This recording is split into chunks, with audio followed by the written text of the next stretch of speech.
Et bonjour à tous. Alors je vais vous faire une petite vidéo, ça fait un petit moment que je suis poussée à le faire. C'est difficile pour moi de mettre mon visage aussi pour faire une vidéo, mais voilà, je suis les conseils de certaines personnes et je vais me laisser porter parce que là ça faisait un petit moment que j'avais plusieurs sujets à aborder et là j'ai pris le temps de me ressourcer là pendant quelques petits instants. Et je me suis dit, bon bah voilà, là ça me poussait, ça me disait allume ton téléphone, vas-y, lance-toi. Donc je vais essayer de me lancer. Il y a plusieurs sujets que j'aimerais aborder et je pense que je vais vous faire plusieurs petites capsules. Vous me direz si ça vous parle ou pas. Vous n'hésiterez pas aussi à me faire des échanges, des retours par ceux qui me connaissent par le biais du téléphone, par mail, par commentaire sur cette vidéo aussi. Donc vous n'hésiterez pas, bien évidemment, ça m'aidera à avancer.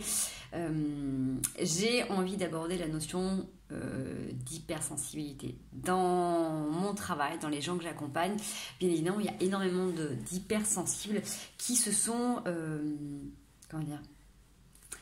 cachés derrière le masque des sensibles.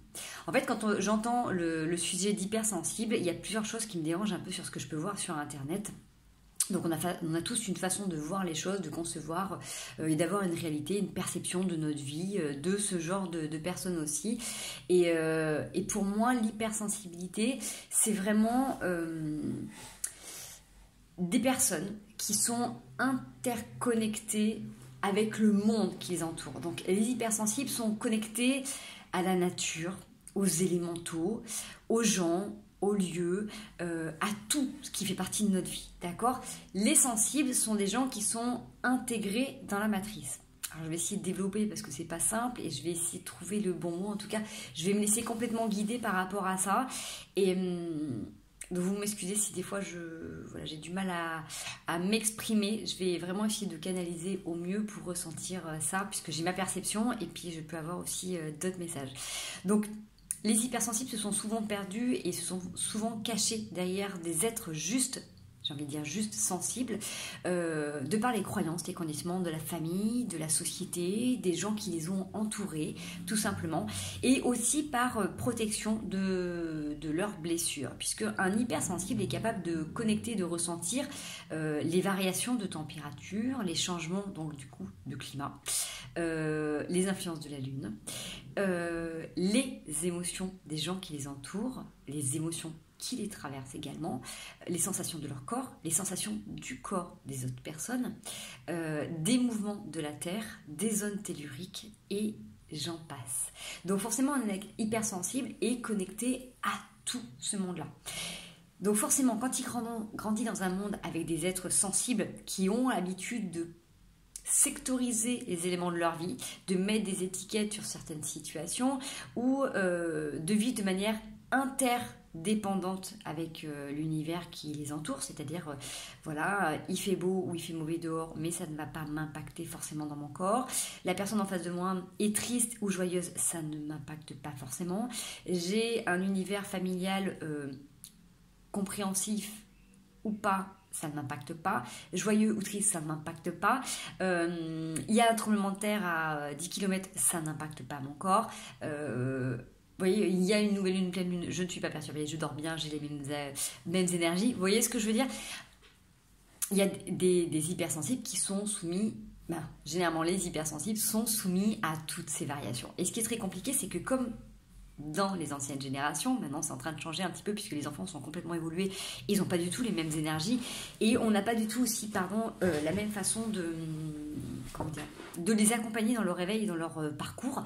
Les êtres hypersensibles qui n'ont pas été habitués à mettre des mots sur leurs mots, à qui on les a pas sensibilisés avec leur corps, leurs émotions, à apprendre les différents éléments de leur vie, l'empathie, enfin bref, qui ont été habitués à être dans une bulle particulière, ont souvent la tendance à être qualifiés d'hyperactifs, de bizarres, d'anormaux, de cas, de trop. Vous voyez, les hypersensibles, c'est ça, parce que étant donné qu'ils ressentent toutes ces choses-là, et forcément, déjà, ils ont leur corps, c'est-à-dire que quand ils grandissent, physiologiquement parlant, ils ont plein de choses qui déjà les traversent de par leur maturité physiologique, psychologique, physique. Et si on ne les accompagne pas dedans, forcément, à chaque fois qu'ils vont ressentir des débordements, à tout niveau, parce que un être hypersensible qui est dans la joie est très voilà, connecté par exemple à la nature, à un élément, il est bien, et il va être connecté à quelqu'un qui porte une tristesse ou une blessure ou qui vient de se faire mal et du coup se retrouve avec une chute émotionnelle ou une sensation physique qu'il ne comprend pas, va être assez déstabilisé.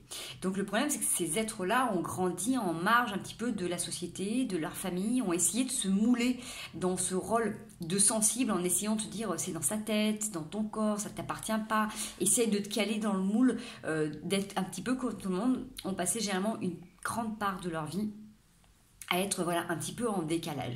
Donc pour moi, l'hypersensibilité, c'est vraiment ceux qui ont besoin de se connecter, de se reconnecter à la nature en priorité. Donc à la nature, ça peut être les pierres, ça peut être la mer, ça peut être la montagne, ça peut être les animaux, ça peut être les fleurs.